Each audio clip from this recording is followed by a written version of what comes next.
Will Boling, pleased to be filling in for the one and only Mickey Ryan this afternoon. Lots to discuss with you over the next couple of hours. Titans training camp discussion coming up at 1:20 with John Glennon of Broadway Sports Media and the coach, Doug Matthews, in studio in hour 2.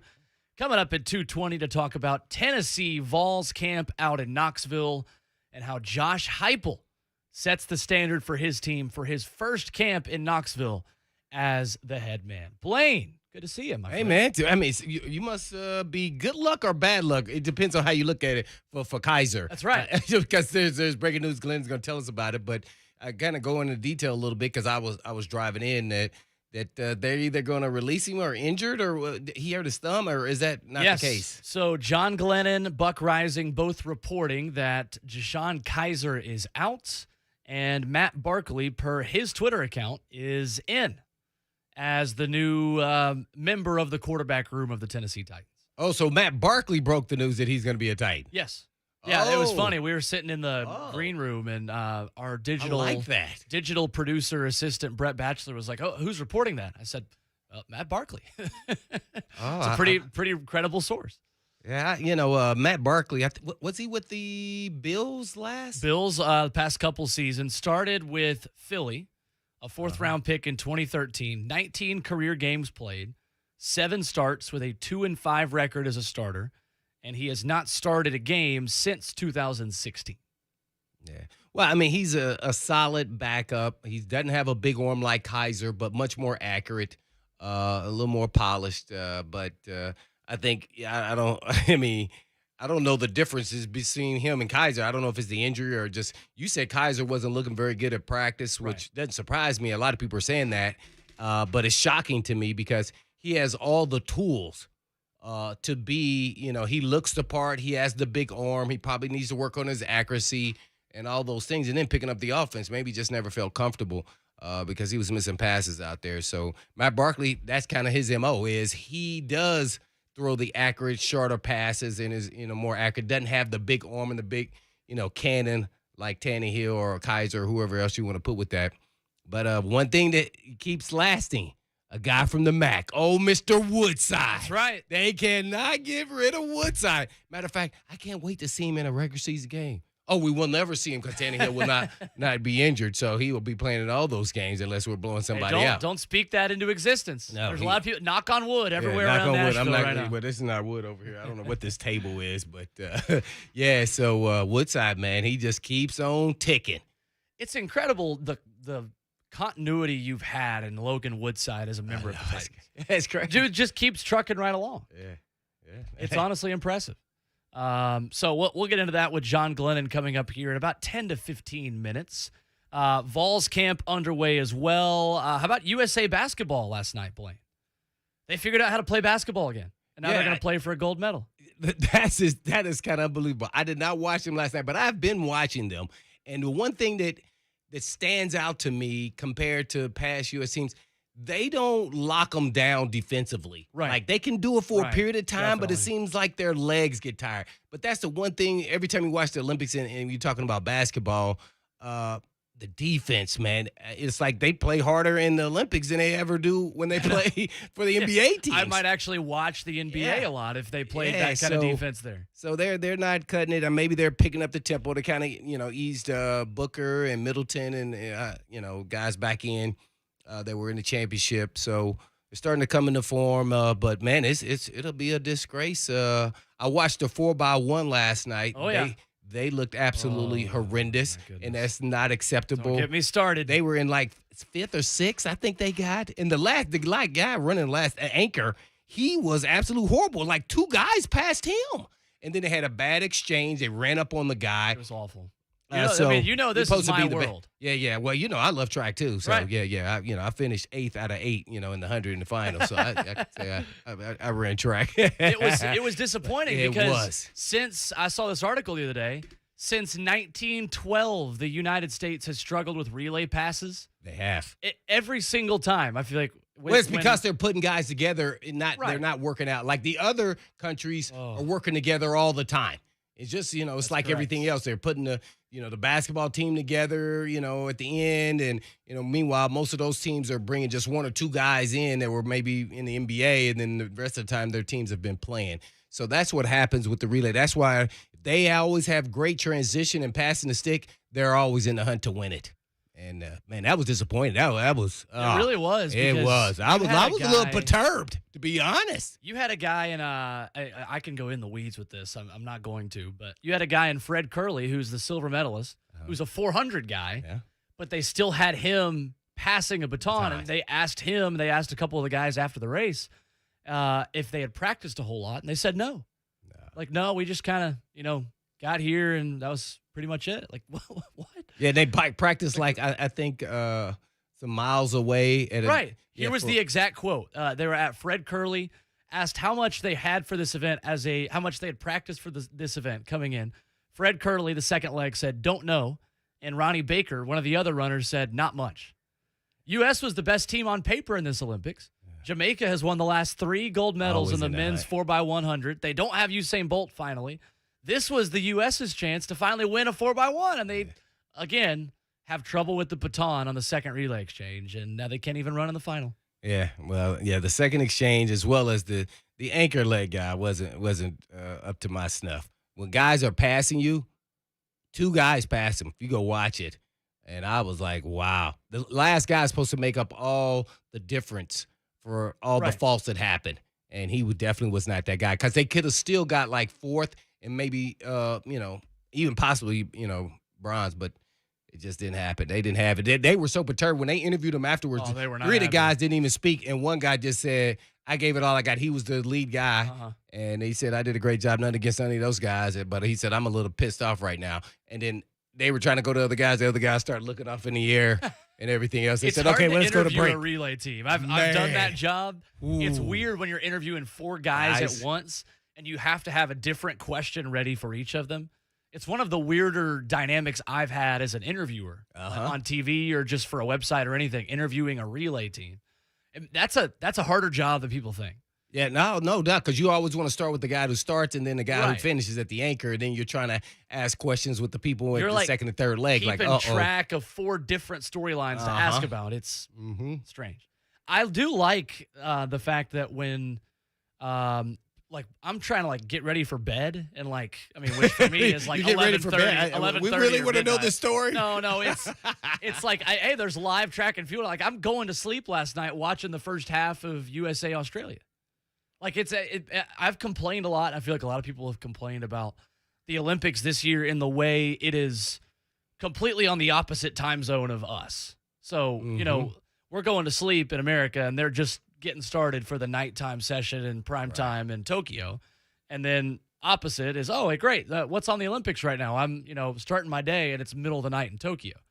People talk about the TV ratings being so down. I feel like that's the only reason why. It's just because it's on in the middle of the night. And I don't care about watching something that's recorded that I know what already happened and then just watching it like it's live at 9 o'clock. I mean, I don't know how, as a TV person, you get around that and make it entertaining. Because if I know what happens, why would I sit there and watch it? I completely agree with that. Only thing about the Olympics for me, maybe more so because of my wife, she just wants to see it live, to see actually how it happened. Right. Like if someone faltered or didn't do so well, even if they did well, want to see the actual performance really at the end of the day. And that's really it. She's not following social media to see that, okay, such one. But, yeah, we would still want to see it live. So, okay, yeah. I actually, and that came up as an example with Simone Biles when she actually did the beam. So we said, okay, we knew she got, the bronze, but we wanted to actually see her perform. And so I naturally led to me watching diving because I was a big diver growing up. Really? Yeah, I was 3-meter platform. No way. I didn't know this about you. Yeah, there's a lot of things that, people don't know that I used to do. Wait, how long did you do this? All the way to high school. No way. No, and people don't laugh. I wanted to be the next Greg Louganis. Okay. No doubt. That's awesome. Yeah, it was incredible. Yeah, I remember him. He had his head. Was that in the Olympics? Yeah, it was. It was in Indianapolis in an auditorium, and that's where we had our prom at. Right. Oh, wow. So, yeah, indoor prom Catholics. So you got to watch out now. But, so I have medals and everything, from swimming, freestyle breaststroke and diving, 3 meter. Wow. I did not like the high, the 10 meter. No way. Lucas, did you know this? No. I knew this. Yeah, Because I've you mentioned brought up it at Greg times. Louganis, and I don't know who Yeah, that is. that's what I said. Wait, Because you didn't know who that was? No, I never heard that name in my life. until Blaine Mickey said it. Wow. you didn't know. Oh, this We're is the learning all first time you're sorts going of to say things that. today. Are you looking him up right now, or you looked him up in the past? I had looked him up. Yeah. No, you said it was cool. You said you wanted to be like Greg Louganis. I really I mean, did. before you played football, before I you don't wanted know to play how in the to NFL or anything. Yeah, and I firmly believe the foundation of swimming really helped my football career. Oh, absolutely. I used that the entire time. I used to go to the Wide at 7 in the morning in the off seasons and go do my little swimming workout. That is a full body workout. Yes, it is. Probably more so than Full body as well as most other cardiovascular. sports. Right. Like it is. Yeah. You get the cardio, arms, legs, like all of it. It's good training. I can't. So my mind is blown watching water polo. I know we got to go to break. Yeah. Watching water polo because I can't like tread water normally.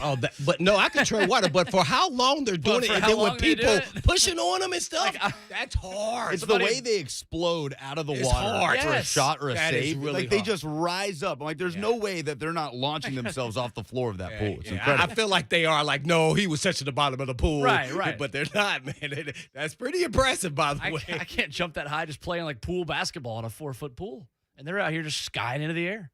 It's incredible. All right, when we come back, John Glennon broke the news earlier this afternoon that Deshaun Kaiser will be the casualty in the Titans quarterback room, making room for Matt Barkley. We'll discuss that, plus his takeaways from week 1 of training camp in the books, 2 fully padded practices. We'll get John's thoughts on who is impressed and maybe who has not impressed so far at Titans training camp. We'll discuss that and much more. John Glennon of Broadway Sports Media coming up. It's Blaine and Mickey, and it's 104.5 The Zone. The Install with Greg Cosell gives you an inside look into the film life of senior producer for NFL Films and NFL Matchup, Greg Cosell. The Install with Greg Cosell, joined by Buck Rising, every Wednesday afternoon at 6. Download now at Apple Podcast, Spotify, and wherever you get your podcast.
broke the story about Deshaun Kaiser out and Matt Barkley in. It is nice of the Titans to schedule around your appearance here with us.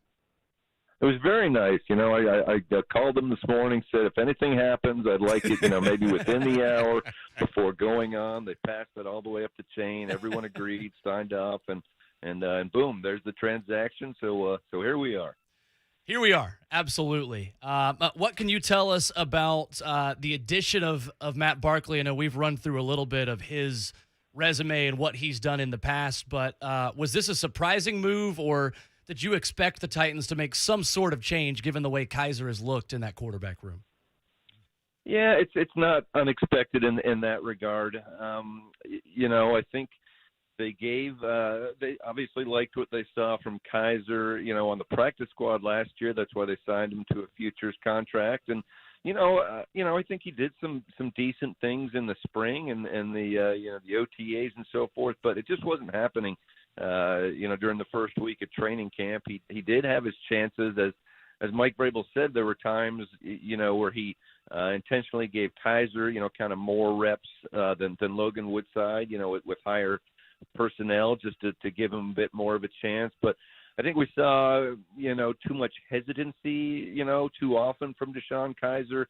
One play that kind of stood out to me in recent days was a red zone deal. They're on the right hash mark, and Kaiser kind of hesitates as he's back in the pocket, hesitates a little too long, and then still makes the long throw to the opposite sideline, near the end zone, and it gets picked off. I believe it was by Maurice Smith. And, yeah, that's only one play, but, there were too many mistakes, not enough decisiveness from Deshaun Kaiser, and I think the Titans just said, it's somebody, that we think can give Logan Woodside better competition for that number 2 spot is Matt Barkley, and like Kaiser, doesn't have a great track record, but, certainly some professional experience. Unlike Logan Woodside, he is a guy that has gotten into games in the past, and so has a track record from that respect. So we'll see what he brings to the table, but, I still have to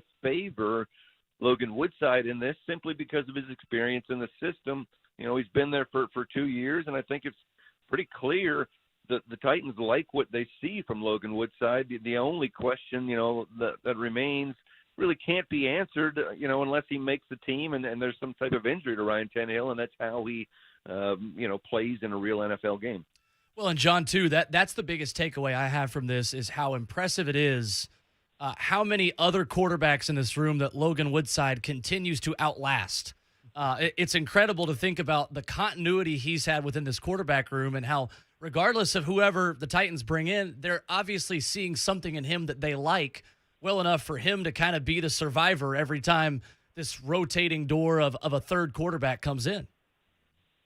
Yeah, they clearly want to give him competition. We've seen Kaiser, and now we'll see Matt Barkley as well. But, as I say, I think there's something to be said for being in that system, even though it's just on the practice squad for a while. We did get to see Logan Woodside in some preseason games in 2019, and he fared okay, pretty decently for himself for the most part. No preseason games last year, but, when we talked with Logan Woodside earlier in camp, he's very much looking forward to getting some action this year in preseason. I think he'll get plenty of it. I don't think we'll see a ton of Ryan Tannehill. As I say, nobody can say, nobody has the crystal ball to say, yes, if Ryan Tannehill goes down, Logan Woodside will be able to step in and execute well enough to give the Titans a chance to win. You just can't do that until you see it. But as I say, I still think he's got an edge in that department. It'll be nice to see what Matt Barkley brings to the table. He's had a bit of success, but less than expected, I think, over the years. But again, I think the Titans just figured we can give Logan Woodside more competition than we did with Deshaun Kaiser. And I don't know, I guess I should also point this out too. At the end of Tuesday's practice, Deshaun Kaiser appeared to hurt his throwing hand really on almost the last rep in practice. I think he hit it off a defender's helmet. You could see him shaking his hand, and you could hear him after the play. Now, he practiced on Wednesday, so maybe he tried to give it another go. I don't know whether that affected the decision or not, but nonetheless, we'll see what Matt Barkley brings. John Glennon of Broadway Sports Media with us here on 104.5 The Zone. Well, JG, man, thanks for coming on. But do you think Barkley's coming in with his resume, whether you look at the wins and losses, what have you, but he's been a starter in this league as the actual backup, or will Woodside actually still get to compete for that backup spot? Oh, I think, Woodside very much gets to compete. As I say, I think he still holds the edge here because of his experience in the system, and the fact that the Titans have liked him well enough to keep him here. Matt Barkley hasn't done much playing here in the past few years. He got in for a couple of games towards the end of last year.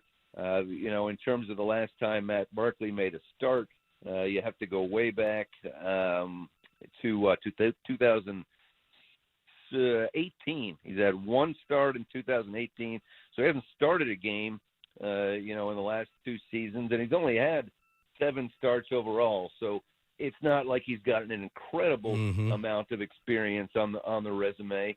But again, a guy who probably deserves another shot. Anyway, we all know that the NFL has a scarcity of quality quarterbacks, and that means, teams are constantly scrambling to find a good backup. There just aren't enough out there. So they'll bring him in.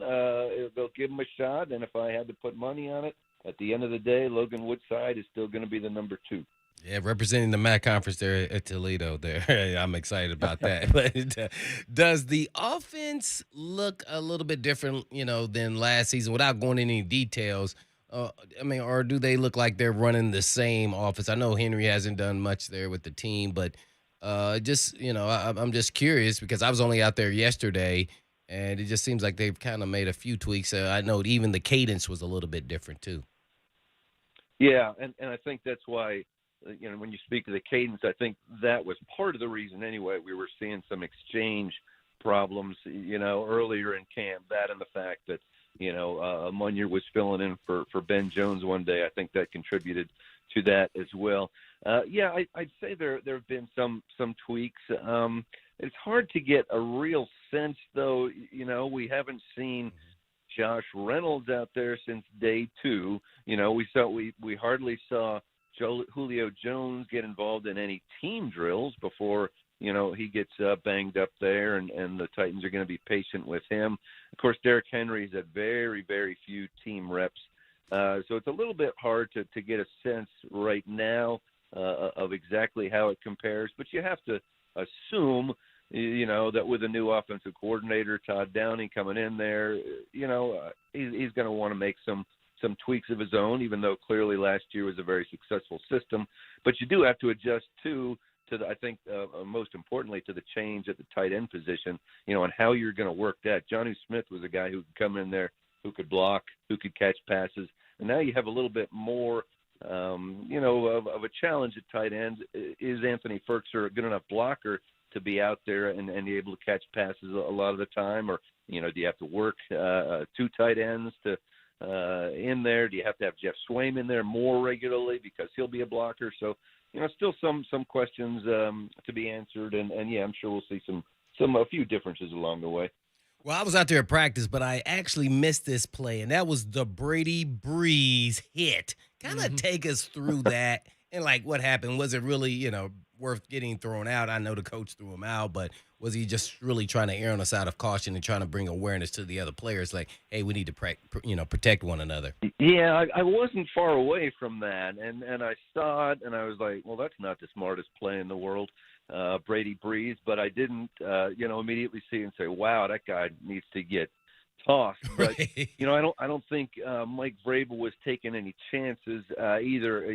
Just a couple days we saw what happened in Carolina. A serious hit in training camp, an unnecessary hit. Got a guy cut from a team when he could have injured a player. So, what happened was Des Fitzpatrick goes up at the goal line. He's going up to get the ball, and it's all well and good for Brady Brees to try and break up the pass, but, he went at it like he was in a game, and he was just going to hit basically Fitzpatrick instead of even trying for the ball, which normally you would do more of in training camp.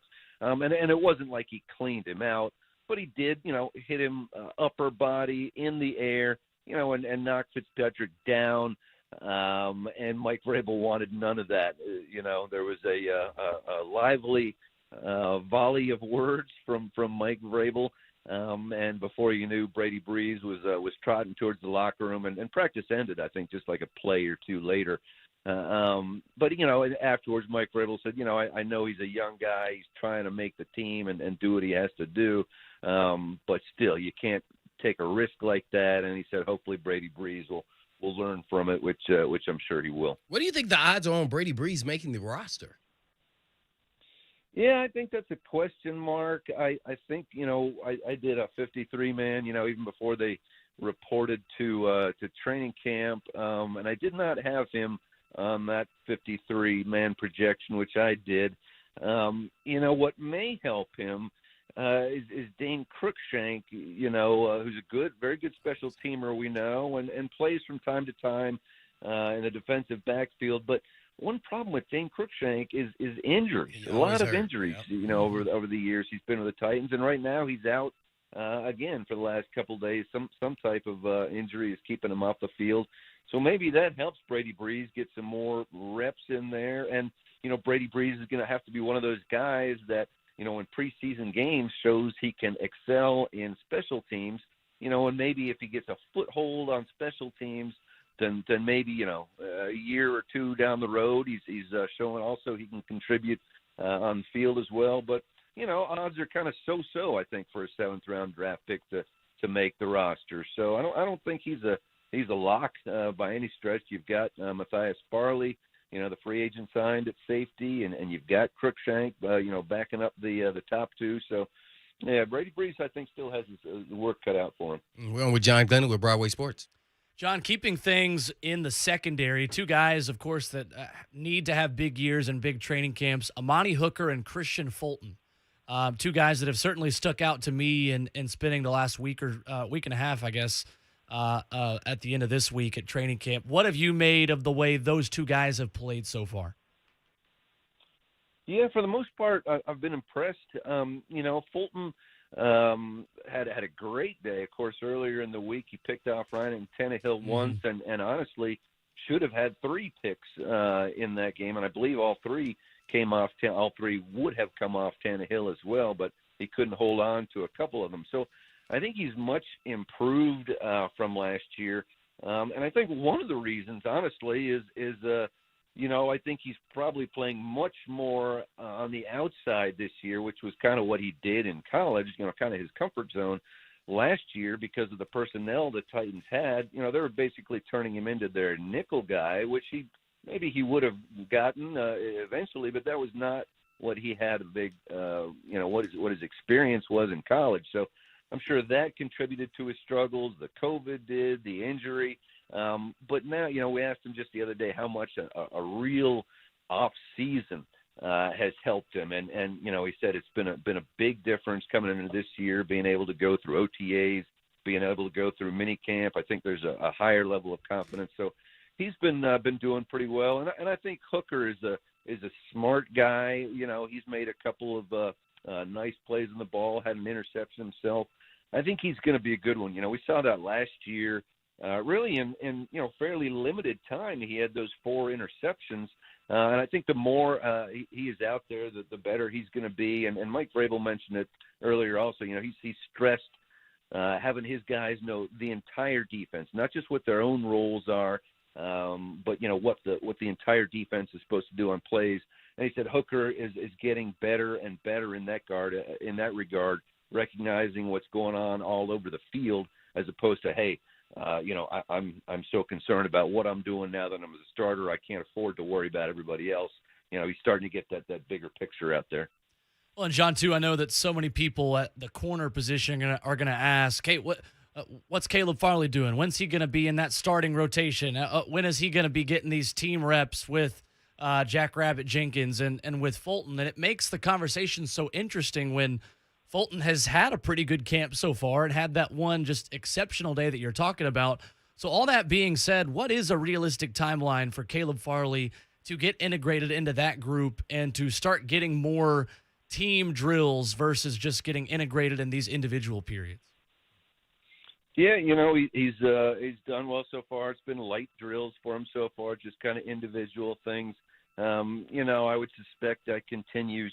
Again, speculation on my part, but Sure. I would think maybe that continues up until maybe that first preseason game against Atlanta, and then maybe start working him, a little bit more in after that.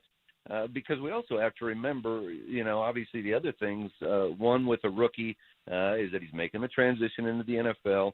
Two, Caleb Farley opted out of his season last year. So it's been a while since he played out there. And then three, the thing we also have to remember is that he honestly hasn't played corner that long. He didn't come into college originally as a cornerback. I think it was a running back, and so there was a transition there. So he doesn't have a real extensive resume yet. He's got incredible skills, but, I think there's a learning curve that we're going to have to see from Caleb Farley.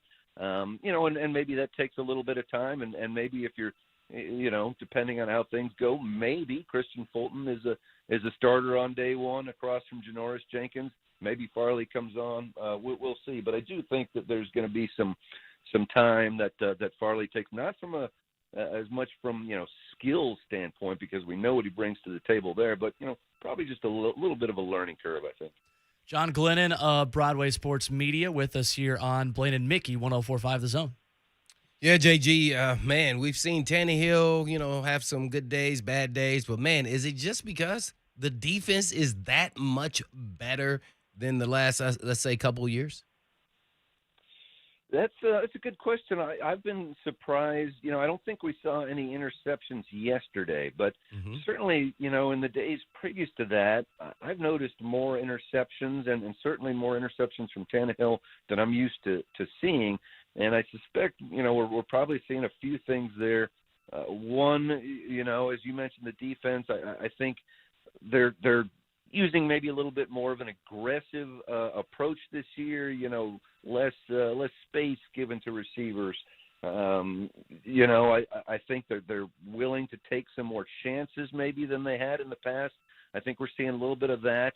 I think we're also seeing Ryan Tannehill adjusting, to some new receivers out there. He's got A.J. Brown, who basically all he has to do is throw it up somewhere, and A.J. Brown is going to come down with it. But, some of the other guys out there, because, of the change of personnel, he's not real used to. So there's probably a little bit of adjustment there. Some of these guys are younger, and you've seen on a couple of mistakes, Ryan Tannehill has had that little crooked finger out to the receiver afterwards saying, okay, come here, buddy. Come here. We got to talk after that one because, we weren't on the same page, and you certainly get the idea it was the receiver who was on the wrong page. And then, as we talked about earlier, I'm sure there are some tweaks to this offense as well, so there are going to be some adjustments and some bumps there. But all in all, yeah, it has raised an eyebrow, I would say. I'm just not used to seeing some of those picks. So I guess if you're a Titans fan, you clap for the defense and you hope that everything gets ironed out for the offense in the weeks coming up. One more thing, it was kind of interesting. Shane Bowen talking about, he gets to go around and bounce around the meeting room to meeting room, and I'm thinking, well, dang, he didn't get a chance to do that the previous season, even though he was entitled the DC. Even he was making the calls, right? That's what they said. Correct. And I do think that's a big difference. It was just such a weird situation in the way I looked at it last year because, first of all, Shane Bowen doesn't get the title as defensive coordinator. So, you're left, with the phrase, where does the buck stop exactly on defense? And then B, he seemed to be, taking in all the responsibilities of a defensive coordinator, but he was also saddled with still, being the outside linebackers coach. So, and when you think about the outside linebackers last year, You look at Clowney and you look at Beasley. Both those guys missed training camp, basically. So, Shane Bowen had a lot of responsibility on his plate trying to get those guys familiar with what the Titans were doing, and getting the outside linebackers up to speed, but at the same time, being in control of the defense. And I think every defensive coordinator certainly benefits, during practices when you can move around, when you can see what the defensive line is doing, how they're being coached, when you can see the secondary, what they're doing in practice, how they're being coached, and you can say, hey, that's not exactly what I was looking for. What I want is this. And the same for meeting rooms, too. He did, I think, when the entire defense was as a whole last year, he was conducting meetings. But, when they broke down and went into separate groups, he was the outside linebackers guy. So, again, he can't bounce into the various rooms and offer advice and get feedback and so forth. And, yeah, he talked about how much better it is that he'll be able to do that this year, and also that he builds relationships more with both the players and the coaches. I think that leads to better communication, and we know how often the communication word came up last year with a struggling defense. So I think that has to be a big boost for both Shane Bowen and the defense overall this year. John Glennon has been our guest here on Blaine and Mickey. You can follow him on Twitter at Glennon Sports. John, appreciate the time. As always, good stuff. Thanks, JG. Okay, thanks, guys. Appreciate it. All right, John Glennon, always good stuff from him. When we come back, Blaine, I want to get into a specific discussion we had with John about a lesson I think this Titans defense and specifically John Robinson learned based on last year's defense. I'm going to give you that and a little bit more when we come back. Blaine and Mickey on 104.5 The Zone. A.J. Brown, Bud Dupree, and Caleb Farley. You hear them on the exclusive Titan station. 104.5 The Zone. So there's nothing like Nashville, and there's nothing like being home in Nashville. And the cool thing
as our number 2 of Blaine and Mickey gets going on the other side. It's 104.5 The Zone. 3, the Pro Way, taking you inside the transition from retired athlete to business. Every Monday morning at 8 with Tennessee football legends Joey Kent and Kevin Dyson. 3, the Pro Way. Download now at Apple Podcasts, Spotify, and wherever you get your podcasts. All right, if you know me, you know that I'm 100% all in on the Olympics. Winter Olympics, Summer Olympics. I love the Olympics.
Sitting in for Mickey alongside Blaine Bishop with you for the next hour, taking you up to 3HL. Lots to discuss in the world of Titans, in the world of the Nashville Predators, who have made it official. Dante Fabro is back. 2-year deal, $2.4 million a year.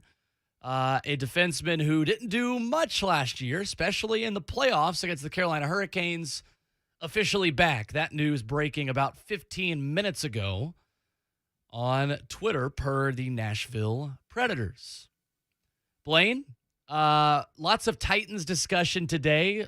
Good to talk with John Glennon in hour number 1. Going to talk some Vols coming up with Coach Doug Matthews here in about 15 minutes. But, of course, the big news for the Titans today, Matt Barkley in, Deshaun Kaiser out. Another change to the Titans quarterback room.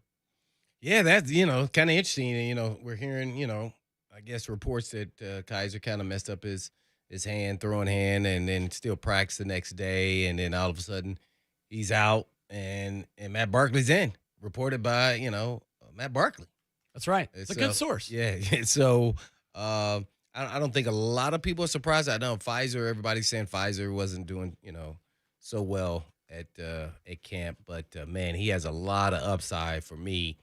It was well worth him being the third quarterback, or maybe even the quarterback that's, in the hotel by himself during the season if this COVID, still becomes an issue. But I think they felt like they had enough, and it's time to move forward. So we shall see, if those reports are true. But naturally, Matt Barkley said he's going to be coming to Tennessee. So as a backup and a guy who's got some skin in the game as a starter as well as a backup, came out highly taunted, and his stock kind of dropped. He's not a big arm guy, but he's more of an accurate guy, manipulate the pocket, really good quarterback, just solid, good number 2 quarterback in the NFL. So I don't think they can go wrong. I don't think he's a threat to Tannehill, and he won't ever be that, even if he does even actually start some games or so. So, yeah, still solid, still building the roster. And where's that put Woodside, who's beat out everybody for that backup job and has earned it. So I'm a big fan of his, and I haven't even seen him in a regular season game. I just saw him develop over preseason games. Then last year we didn't have any preseason game. So 2 years ago is when I saw him. That's when I said, okay, he took a big jump. I want to see him in a regular season game, but I don't know if we'll ever get to see that. Well, I think the Titans really value efficiency and continuity on their roster. Mm-hmm. And what I mean by that is, I talk to Coach Mack about this at practice all the time. The efficiency of not wasting time at practice explaining what a coach wants from you as a player, where to go, what the next drill is, what's going on. You've got a lot of guys now that have been there for a couple of years. Mike Vrabel and his coaching staff are certainly not new to the Tennessee Titans and to this roster. But I think the Titans really value guys that know where to be, know what's expected of them, know the language, know the system. My question to you, Blaine, is do the Titans value that too much? Do the Titans value a guy like Logan Woodside too much just because he's been there and knows the lay of the land over a lot of these different backup quarterbacks and different guys in the quarterback room who have come and gone, with now Deshaun Kaiser, the most recent one, who doesn't maybe know the language, doesn't know what's expected of him as much as a Logan Woodside does. Well, he was on the practice squad last year as well. Right. I'm not sure. You always want continuity, but I don't think they overvalue it. They turned over the roster by what? How many percent? 40% of the roster? So at some point, your leaders need to lead and let them lead the players and where to go. And they should be the ones at the front of each position group where you need to go, and then everybody follow. It's just like watching the ducks in the lake. Just the lead duck is leading the way. So eventually you learn through the process. So you want continuity, but at the same time, you're always trying to upgrade. And if that means, turning it over to some other veterans or new players, young players, so be it. So I don't know. I think that's what you gain in training camp. That's what training camp is really for. Sure. And so you trust the guy next to you that he'll do his job, and you understand his tendencies and those things. So I would say you'd love to have it, but that's not going to be the end-all, be-all. And I don't really think it is really per se, except for the leaders on this team. And that's probably mostly the big-name guys from Byard to Tannehill to King and A.J. Brown, Lawan. We can go down the list. Those guys are staple players, but they've had a turnover at tackle. They drafted a tackle. They've signed some. So you don't have all continuity there on the offensive line. So there's just one change there. Right. Defensively, you've having two changes up front with whether it's Tart or whoever else with Autry, but who's a veteran player. Cornerback, you got two starting new cornerbacks and a starting new safety. So you want to get that continuity at practice and getting to know one another, make sure that they're sharp. And then the veterans make sure that they're, on the same point, on the same page with communication. So, yeah, every year is kind of a new year. That's why I think a lot of people are taking for granted going out there watching practice. And I'm a little concerned, and not overly, that Tannehill's throwing picks. Right. And the reason why I say that is he didn't show that last year. It's new. Right. So why is it this year he's doing it? Is it because the defense is better? Are the players better on defense? Or are the receivers not on the same page? He has to develop new chemistry. Just because you had chemistry with A.J. Brown last year doesn't mean you're going to have it automatically like that. And there are a lot of it doesn't new work receivers like that. in there. A lot of the talk is going to be about Julio Jones, which not a concern at all that guy is not going through practice right now because, look, Julio Jones is going to know where to be. He's going to know what's going on. And I'm not worried about Julio Jones missing practice time and getting integrated into this system. The thing I think that's maybe not being talked about enough is the amount of new wide receivers that are fighting for positions 4, 5, Absolutely. and 6 Yes. at the wide receiver It's spot. deep. Chester Rogers, a guy that's out there. Fred Brown, Cameron Batson, who's been there. You talk about continuity with him. Des Fitzpatrick, a guy who I think has been really impressive in the first 7 days of Titans training camp practice. Who's this kid, Marcus Johnson? But Marcus Johnson, another guy. You've got about 4 or 5 receivers that, look, after that Ravens game last year, one of the big talking points was, hey, the play that ended that game, Ryan Tannehill is throwing a crucial pass on a big play to Khalif Raymond. No disrespect to Khalif Raymond, who earned his spot on this team and was a good option. The Titans' options further down on the wide receiver depth chart were as big of a concern for me as a lot of other big talking points that I think were more heavily because Corey discussed Davis wasn't out there last during year. that time, right? They pulled him. He was injured. I think it was back, ankle, Right. one of the injuries that flared up. And they shut down A.J. Brown at that point because without Corey Davis on the other side, it's easier to put a good corner and a Humphrey and have more help for a guy like that against A.J. Brown. That, to me, is one of the most interesting discussions I think that you brought up is a great point, is these other wide receivers gaining chemistry with Ryan Tannehill. That doesn't happen overnight. No. And there's a lot of veterans that have been around and younger guys like a Fred Brown who has been in Denver, been in other places fighting to make this team. Their ability to quickly get on the same page as Ryan Tannehill is crucial if those guys want to make this team. Yeah, no doubt about it. And I think Tannehill is a great communicator, and that's why that will speed up the process. And we're talking about Julio Jones, and I'm not worried about Julio Jones either missing practice. But he's not on an old team, a team that he used to be on. Sure. So it's still, you have to go out there and actually do it. We could talk about it and be on the same page all you want to, but until it's live bullets, we need him out there at practice a certain extent, at a certain point. It's not now, but, come, 2 preseason games in, and it's only a week or 2 weeks till the regular season. I'm hoping he's out at practice, if not every day, every other day. Doesn't have to do a lot. Right. You want to maintain his legs. He's done a lot in this league and still has a lot left, but you don't want to burn him out or get him re-injured or compensating an injury that he has now that's minor at this point. So, yeah, it's an exciting time if you're a receiver. There's a lot of competition.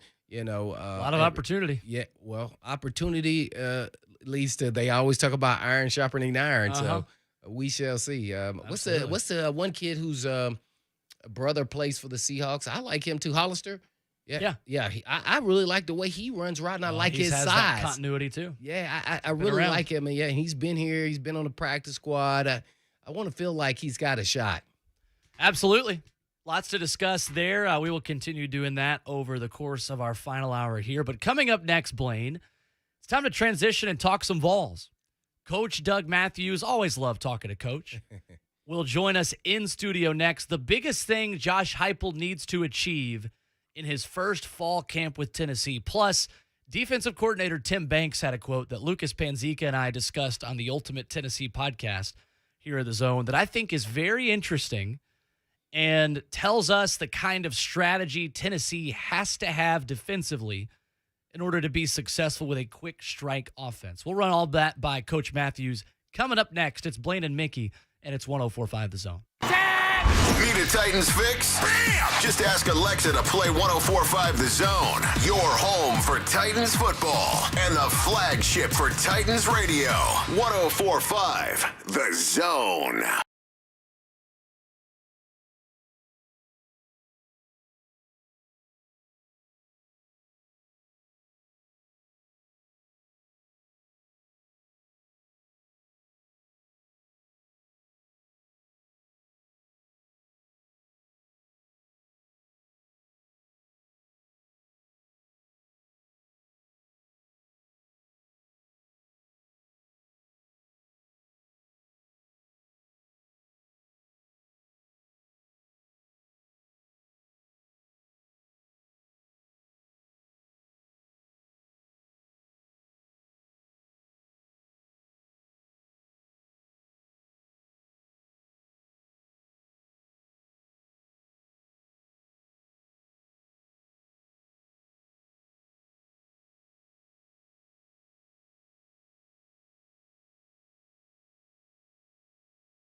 Bishop. I am Will Boling. Pleased to be joined by Coach Doug Matthews as we go on the road with Coach Doug Matthews, brought to you by the Tennessee Highway Safety Office. Drunk you makes bad decisions, so make a plan before you party. The Tennessee Highway Safety Office reminds you that fans don't let fans drive drunk. Coach, it is great to see you. How are you? I'm doing very well. Good to be here. Yeah, no doubt, Blaine, Coach. Yeah. Great to see you again. Great. And Great to have you on. And Will. Live in person. Going to be a good year. Yeah. Yeah. Absolutely. I always get excited. I know there are certain things that tell you that football season is right around the corner. You know, that first kind of cool morning or cool day, had that this past week, beginning of Titans training camp, and seeing Coach Doug Matthews inside the 104.5 The Zone building is how I know that football is almost here. Well, it's good to be here, and it's we got a good season coming up, I think. After last year, I think everybody's really looking forward to going to games and participating in tailgating. The fun things, if you're not a player or coach, the fun things about going to ball games. Absolutely. Yeah, well, Coach, it look like you've been at ball games already. You got a nice little tan there going on, man. Or you just been sitting poolside, just hanging out at your pool in your backyard. Well, that's what old retired fired coaches do. Well, yeah, that's what old retired players do too, right? I love it. John Gruden had started that thing, Fired Football Coaches Association, Yes, right. FFCA. He had those visors he put out. Did. He landed pretty much on his feet, I think. I'd say so. Yeah, $100 million contract. I think he's doing fine. I like it. Absolutely. So Tennessee camp opening up this week. Year one for a new head coach and their first fall camp. Blaine and I were just talking about Titans training camp, how much the efficiency and the lack of wasted time is so important at practices in the NFL and obviously in college football as well. How much of a transition period is there for players to kind of learn, all right, this is what's expected of me. This is what a fall camp under this coach looks like. And really on the flip side for Coach Heupel, kind of learning what his players are like, what his staff, just everybody getting to know each other in a new setting like this. Well, there's no question that's really huge. It's big. I've heard Blaine say this, and he and I have kind of discussed it in other areas. But, it's kind of like a player. When a player becomes a good player, he knows what to do, and he doesn't go out there having to think about where I line up, what my technique's going to be. He plays. Mm-hmm. And it's the same way in practice. If you don't know exactly where you're supposed to go, if you don't know exactly how your coach likes to coach you, and vice versa, you have to learn those things. And remember, these players, it's a brand new year for them. They had a spring practice that was, not a full spring practice because of COVID. A lot of teams are going through this, so it's very, very key. And I think this training camp, this preseason for the University of Tennessee, for many colleges, quite frankly, is extremely important just from that standpoint. 'Cause you really have there's 29 practices or 29 potential practice dates between the opening camp and that first ball game. Now, most schools, that's if you go 29 straight days. Almost everybody's going to give them a Sunday off or something else off. But you got about 19 days as a player to show that you can be part of a rotation, that you can be a starter. And after that 19 days, as Blaine knows, you go down, if you're not one of those travel guys, you go down wear that other jersey and you become the demonstration team for the scout for the other team. So, oh, man. That's right. I was a scout teamer at Ball State. That's right. I was for 1 year. It's so interesting that sophomore wide receiver Jimmy Callaway saying this week that it took him 8 practices to get used to the tempo of practice under Josh Heupel. And he said, his exact quote was, I had never run that much in my life. How much is the pace of practice kind of set the tone for a Josh Heupel offense? When you want to play fast, I imagine you've got to practice that much quicker as well. I think that's the key. Coach Heupel will tell you get 40 seconds after the whistle blows to end a play. His goal is to try to get another play snapped before it gets to 30 seconds. Now, that doesn't happen a whole lot. But he was trying. He was He's trying, and it's going to be close. So you have to practice that. You're exactly right. I remember David Cutcliffe telling me when he went to Duke and first started doing the fast break offense that who it really helped the most was his defense because they got to be ready too, right. And I think the fact that a lot of the better teams are going with the up tempo now on offense, the fact that your team is doing it too, you get to practice against, you get used to it. It's kind of like the old days in the wishbone. if you went up against that wishbone, it was a different type of offense, different type tempo. But if you coached that, if your own offense ran that, it helps you a lot. So I think in these fast-paced offenses, which quite frankly almost everybody's gone to now, it's, that's what we're going to be seeing in college football.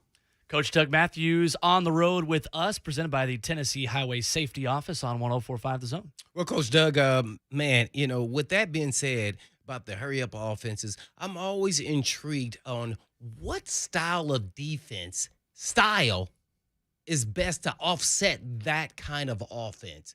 I'm really conflicted, and I don't even know. Do you want to, bend on break defense? Do you want a blitzing style defense, or do you just do a combination of a lot of different things, a 4-3, 3-4, just kind of doing a lot of different things? Because right now the offense is going to be your strength, and it's going to be the bell cow of this team. Well, first off, regardless whether you're a 4-man front or a 3-man front, you're going to be a 5 secondary. Now, it's not 3 linebackers and 4 defensive backs. It's 5 defensive backs, and many times it's 6 defensive backs. And the thing that you have to be able to do now, you really can't play Blaine a whole lot of zone coverage because of the quarterbacks, the RPOs, and also the fact that those quarterbacks will keep the ball and run it. So you have to have more defensive backs. You have to have more speed. Your linebackers are a little smaller or more agile so they can cover people.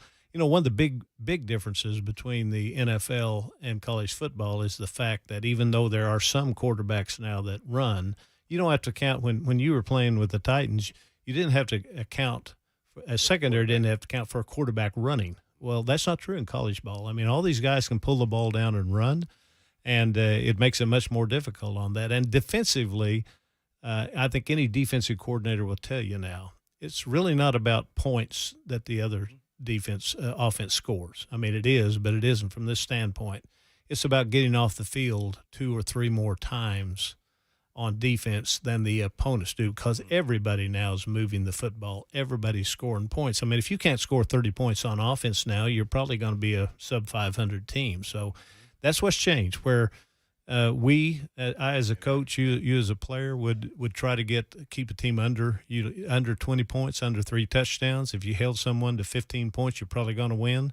Well, you're definitely going to win now, but that's moved up now to probably 28, 30 points. Again, it's getting off the field and letting your offense get 1 or 2 or 3 more series than the other offense does. That's what college football's become.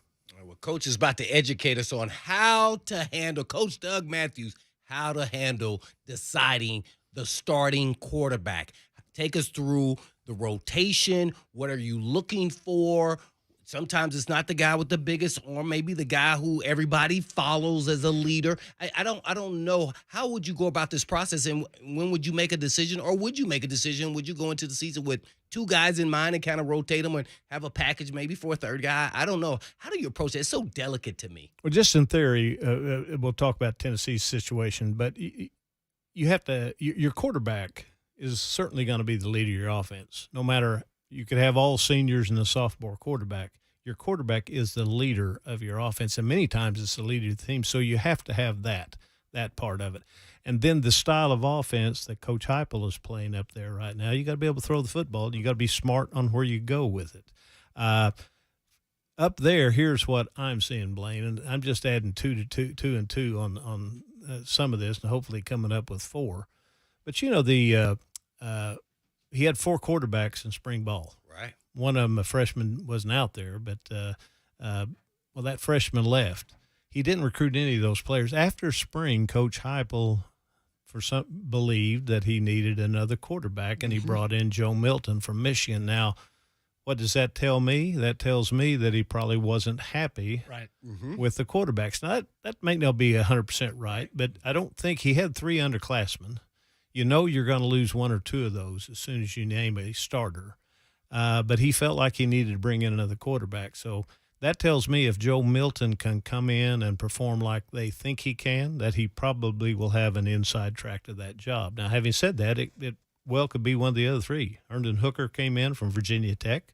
Of course, Maurer has been there, and Bailey came in last year. But as I look at it outside looking in, I would say – I would ask myself the question, why did they bring Joe Milton in? And that I could be 100% wrong on that, but I don't think so. If they were really happy with the 3 quarterbacks, or even 2 of them, or maybe even one of them really happy, I don't believe they'd have brought in a young man that only has 2 years remaining of eligibility. Well, through your long history of being a coach, do you come out with a starting quarterback? Not naming it doesn't matter. It doesn't have to be UT. Are you naming the quarterback? What is your philosophy, being a former coach, head coach? Do you say, okay, I want to name my quarterback at this point, or do you kind of let it play itself Well, you out? want somebody to step forward where because as you know, Blaine, I mean, anybody that's played, the players know who the quarterback's going to be. They know who it's going to be. If you're a defensive guy, hopefully you have one that jumps to the forefront. If not, I could see him taking this thing all the way up to the Bowling Green game and maybe even further than that. But again, I would think he would. I think he has a pretty good idea who 1 or 2 are. Or the couple are. There's no way that all 4 of them are equal right now. Now some of them may come on, but I have to believe that he has a pretty good idea of at least who he wants it to be. But that person is going to have to earn it, because no team. I talked about being the quarterback being the leader. He has to be the leader, and he has to earn that part of it. So. Again, I would think, 10 days out, 7 days out, he's going to have a really good idea. But those players, those offensive players in particular, they're going to know who that starting quarterback is going to be. I doubt very seriously if they name a starting quarterback before the first ball game, that Thursday night ball game. But the team's going to know who it is.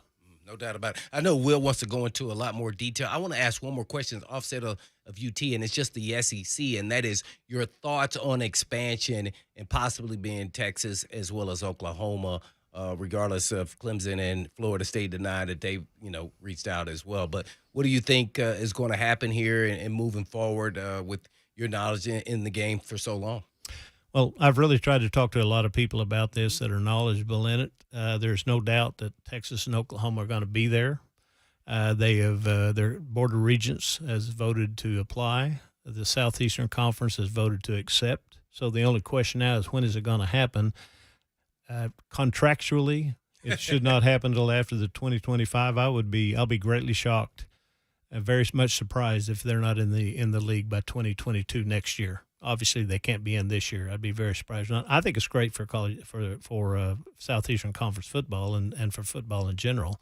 I don't know how it's going to affect the rest of the country, because you now have, when Oklahoma and Texas come into this league, you will have had 6 programs in the Southeastern Conference that have won a national championship in the last 25 years. So it's going to make for great entertainment. Darn near every game. I mean, the Southeastern Conference, when they get here, is going to have 2 or 3 matchups every week, maybe 4. That are top 10 matchups that people are going to watch, and I think that just makes it better. Now we're going to have to change. The Southeastern Conference has to go from a division. They'll go to probably the pod like the NFL does, probably 4-team divisions. I think that's 98% of where they are right now. Now, who's going to be in what division will be up for grabs on it. But again, I'll be very surprised if they're not here by 2022. They got a $60-some million buyout per that'll be reduced down. I think the Southeastern Conference, other teams will probably help to get them there financially to get in this league, because as soon as they show up in this league, everybody's going to be making $20-30 million more a year anyway. Per team. So, but from my standpoint, it's just better football. It's just you'll have a superior brand of football. Not that they don't play good in other areas, but if you look at a league wise, you're going to have some outstanding ball games. We got Dougie Fresh, Coach Doug Matthews, spitting the knowledge. Coach, I think the best chance for this Tennessee defense to be successful this season is to be simple but very, very aggressive. And I say that because defensive coordinator Tim Banks said earlier this week, we have to play offense on defense. We talk a lot about the way offenses have evolved, the way these fast-paced, quick strike offenses have become the norm in college football. But maybe we don't talk about as much how the defenses have kind of evolved as well to what those offenses do. Do you see this Tennessee team trying to blitz more, trying to be more aggressive, and overcome their lack of depth by just creating more turnovers and trying to be a big play defense? Really, the only reason teams blitz and pressure a whole lot is if they cannot get there with their 4-down linemen. Right. Every coordinator, I can assure you, and secondary coach would like to have 7 guys dropping and 4 getting there. But if you can't get there with 4, you have to bring more than that. But do I expect them to be very multiple? Absolutely. And the primary reason is because they got 4 seniors back there in the secondary. Now, only 3 of them will start. They don't have a lot of depth there, but they got a lot of experience. But the key that goes to be able to blitz and pressure, you have to really be able to play a really high quality brand of man-to-man football. And that's difficult in this league because all of these offenses, they get the ball out of their hands quickly. They're going to get matchups. There's great receivers in this league. So no defensive coordinator likes to blitz a whole lot, but they probably will do a significant amount of that. Absolutely. Well, and there's a lot of players too, Coach, that you would think would factor into this starting lineup who, again, like Joe Milton, weren't there for spring ball. And Brandon Turnage, the transfer at DB from Alabama, and Kamal Haddon coming from Independence Community College by way of Auburn, where he basically just had a cup of coffee this past semester. How quickly can guys like that at the cornerback position get integrated and get up to speed when they didn't have spring practice? Kind of interesting. You just mentioned Tennessee will have 24 new players, scholarship players coming in this class. 13 of them are transfers. They only have 11 freshmen. So they went out and attacked the mark. 3 of them are junior college transfers. The other transfer portal. They had to do that because they lost a lot of players. But cornerback is certainly one of those areas. They'll have now, if these, listen, Burrell and Taylor are quality corners. Yeah, they are. George is a solid backup. And hopefully these 2 guys they brought in that you just mentioned are going to kind of help that area a little bit also. But they don't have a lot of depth back there, but they got good talent. The one area that is really going to be interesting to watch is linebacker because they lost their 2 starters to transferring. Banks was hurt last year. Beasley was got suspended for kicking a cat, I think is what he got suspended for. Right. Probably a little bit more than that. Yeah. But defensively, I mean, they're going to have to play. They're going to have to play well coached. They're going to have to play smart, and as you said, they're going to have an attacking defense. One thing though about that is every coordinator, including me when I was coordinator, tell you want to be an offensive defense. Right. But the problem is when you get out there, sometimes you don't have the talent to be it. Right, exactly. And that offense has a little bit something to do with it also. Absolutely. Coach, last thing before we let you go, Trey Smith already starting and all reports saying dominating at Kansas City Chiefs camp. It's funny to see Chiefs writers and people that didn't watch Trey Smith in college be surprised by this, and to us who have seen him play for so long, it's the least surprising thing I've seen the last week of NFL news. You know, I've been associated in one way or the other with Tennessee since 1980, and there have been a few players that have come through that for whatever reason, injury or other things, just are maybe playing out of position. Trey Smith, though, is one of those. And I don't know how you can be a Tennessee fan and not love this kid because he had so many opportunities. You know, last year he literally did not take a full-speed snap in pads in practice. Wow. And he goes out there and plays in the ball game. And great family. We say that about a lot of kids. He has a great family. And I wish the best for him. And he is a tremendously talented player that was not able to reach his potential because of not being able to work out. Of course, all the problems he had with the blood clots and things like that. But I don't know I know a lot of Tennessee fans. I don't know a single one that's not rooting for Trey Smith. He's what you're looking for when you recruit players, believe me. On the road with Coach Doug Matthews, drunk driving is the ultimate form of unsportsmanlike conduct. The Tennessee Highway Safety Office reminds you that fans don't let fans drive drunk. Coach, always good to see you. Appreciate the time. See you next Thursday. That's right, Coach. Absolutely. Great to talk with Coach. Lots to discuss on the Vols front as well. And look, as a listener, I'm looking forward to hearing Coach Thursdays right here. Yes. Blaine Mickey and 104.5 The Zone. When we come back, we will finish up the show, get you ready for your Thursday night and your Friday Been a quick week. We'll wrap it up here. Coming up next on 104.5 The Zone. Coming up tomorrow with Buck Rising. We'll be live back out at Titans training camp for day 8.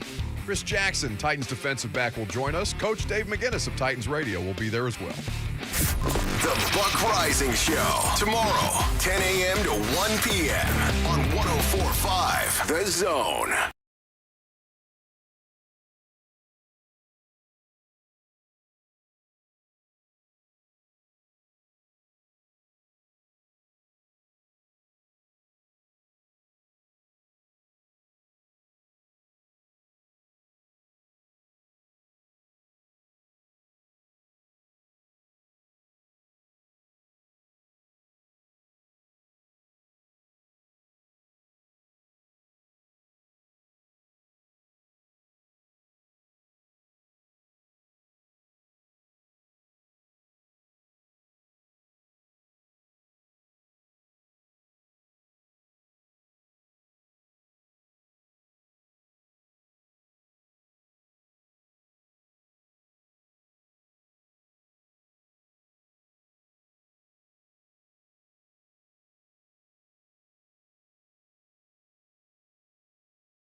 3HL on deck, ready to get you through your Thursday commute, your Thursday afternoon. Always good to talk with Coach Matthews. Always good to talk with you, Blaine Bishop, filling in for Mickey Ryan today. Always enjoy hanging out with you guys. It's a fun show.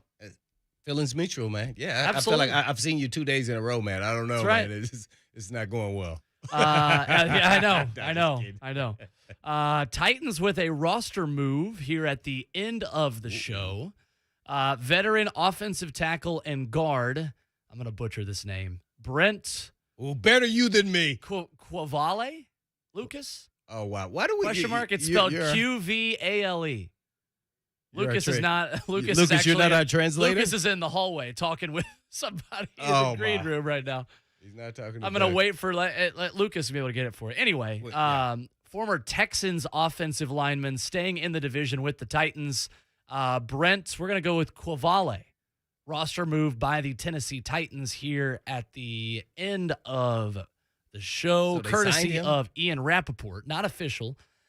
30-year-old, 6'7", 315 pounds, 6-year veteran, 77 games, including 18 starts per our friend John Glennon, 14 games for the Texans last year, and 3 starts. Did we have to make a roster spot for somebody? I mean, did we have to cut somebody? Yeah, that is a good question of what the corresponding move will be here.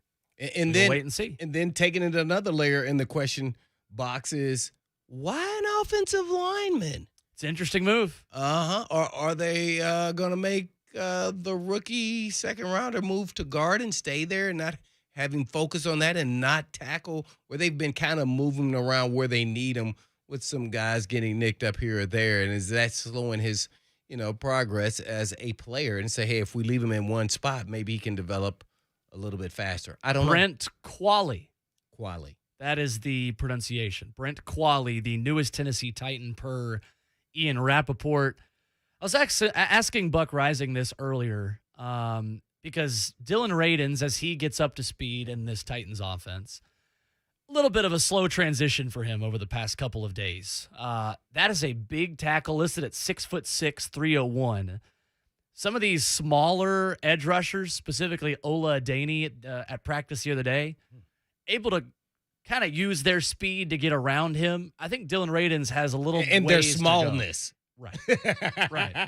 Dylan Radins, I think I would say it is a safe bet at this point to say that Kendall Lamb is your right tackle day one when the Titans host the Arizona Cardinals. Okay. Based on what I've seen, based on conversations I've had just with other people that are watching practice at St. Thomas Sports Park, not that Dylan Radins is behind schedule, not that this is a really big concern at this point. Mm-hmm. I just think it's a safe bet that when you bring in a veteran and you take a guy in the second round, specifically at tackle, this is not even like a Nate Davis at guard where you're regularly taking guys second, third, fourth round who you expect to immediately contribute at the interior offensive line positions. I don't think that's necessarily the case at a tackle position. I think if you're wanting to start a tackle day one, you're taking a first-round pick at tackle. This is kind of an in-between. You take a guy in the second, I think Kendall Lamb, it's a safe bet to say that week one, Titans-Cardinals, he's your starter.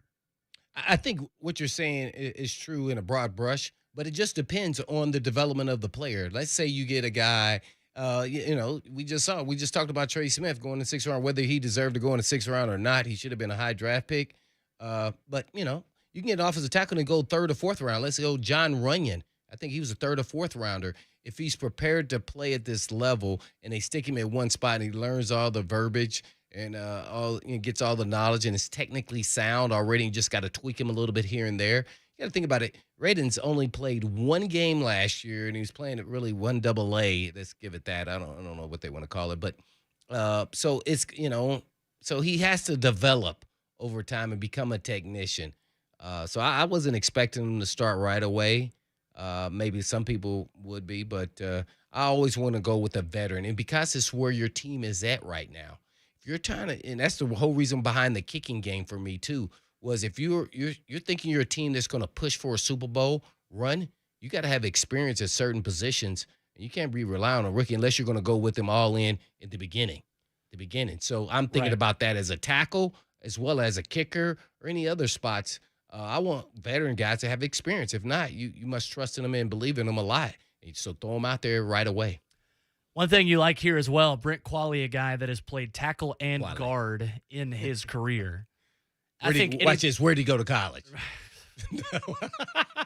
Your guess is as good as I mine. have no idea. Nebraska Cornhusker. Hey, Oh, there you okay. go. So he's All right. down there with Will Compton. He's 30 years old. Maybe they were actually good when he was there. Yeah. It's tough. Yeah, Compton's around that age, right? I think you want when you're adding a depth piece on the offensive line, you want the multiplicity of a guy that can play inside and Absolutely. outside. Because in a pinch, you're filling two backup spots by adding a guy like this. Especially on game day when you're trying to Right. get rosters and you want a guy who's a flex guy. Sure. Has multiple, positions he can play. That way you can then just dress one of those guys and then move to another position. Right. Help out on special teams. Yeah. Interested to see the corresponding move. Not a big change, not a big move. We've seen a lot of different big guys in the rotation. Mike Vrabel's been visibly upset with the amount of snaps that have been dropped by backup centers with the twos or with that third group. So we've seen kind of a rotation of a lot of different guys in there, and this is the newest name to add to that list. Fun show today, Blaine. Yeah, man, always fun, man. Hanging Flew by. out with you youngster. Flew by. Make sure you check out the podcast if you missed any of our conversations. John Glennon in hour 1 talking about the addition of Matt Barkley, Coach Doug Matthews in hour number 2. We covered it all. Yeah, and then you have your podcast talking about UT, right? That's right. The Ultimate Tennessee Podcast, me and Lucas Panzica talking about our biggest takeaways from Tennessee football media days. Check that out wherever you listen to podcasts. Apple, Spotify, Google Play, and Stitcher. Coming up next, it's 3HL. They will get you home on your Thursday afternoon drive. Fun show. We'll do it again soon on 104.5 The Zone. As always, happy Thursday! Peace.